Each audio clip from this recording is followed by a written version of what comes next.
Why are horseshoes lucky, and what else does a horseshoe tattoo represent? And does it matter if a horseshoe faces up or down? Well, just hold your horses, partner. Let's start from the beginning. At least 2,000 years ago, people began giving domesticated horses some sort of hoof protection, often leather or cloth wrappings. The Romans would take this one step further with a solid-bottomed strap-on shoe, but it was not until around 400 AD that the Etruscans maybe invented the first nail-on horseshoe, a method that is still used today. As someone who has never been around horses, I thought that this sounded cruel, but according to Bing, there is no pain for the horse when the shoeing is done correctly. Thanks, Bing. Regardless of when the horseshoe was invented, by 1300, iron horseshoes were common across much of Europe and Asia. So why are horseshoes considered to bring good luck? There seem to be three major reasons: their shape, the material they're made from, and perhaps even the people who make them. Throughout history, civilizations have always been drawn to the sun and the moon and sought protection and guidance from them.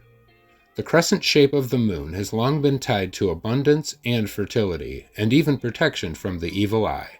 And if you've watched any of my other Lucky Tattoo videos, you'll know that things associated with fertility and evil eye protection are often used as lucky charms.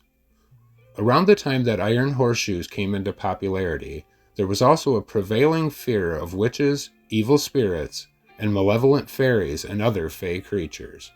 And many Europeans believed that iron could keep these dangers away.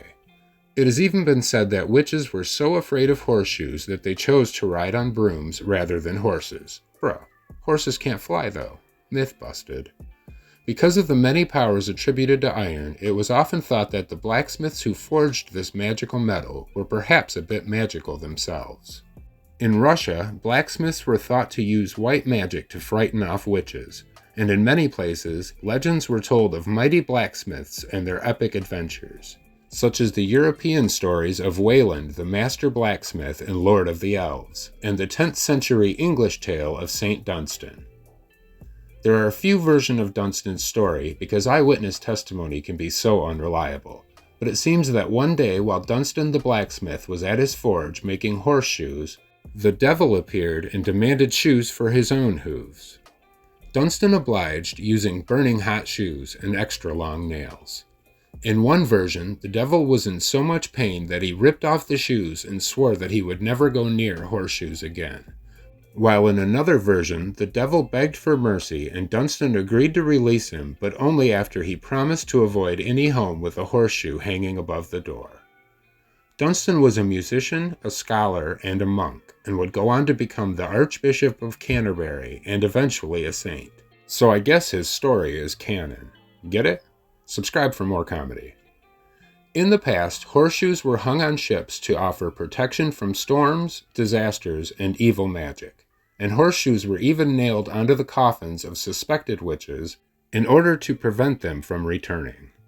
Today it is not uncommon to see horseshoes hanging above or near the entrances to homes and other buildings, and horseshoes are sometimes gifted to newlyweds or given as housewarming gifts.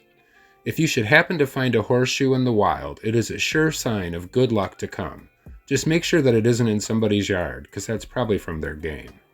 However you come across your horseshoe, should you hang it with the open side pointing up or down? Some people will tell you that having the open end upward attracts and collects good luck, wealth, and positive energy. Some people will say that having the open end facing downward will shower luck on those who enter, and offer protection from negative attacks. The verdict? It doesn't really matter either way. It's the belief in the horseshoe's magic that gives it its power. Horseshoe tattoos represent good fortune, abundance, fertility, and protection. Or maybe a love of playing horseshoes, or a tribute to a horse that you used to know. Maybe you love a farrier. That's a person who makes horseshoes. Whatever the meaning, just go get a horseshoe tattoo, and then let me know in the comments that you're a part of the horseshoe tattoo community. Here's my horseshoe tattoo, done by my wife, and I think it came out great.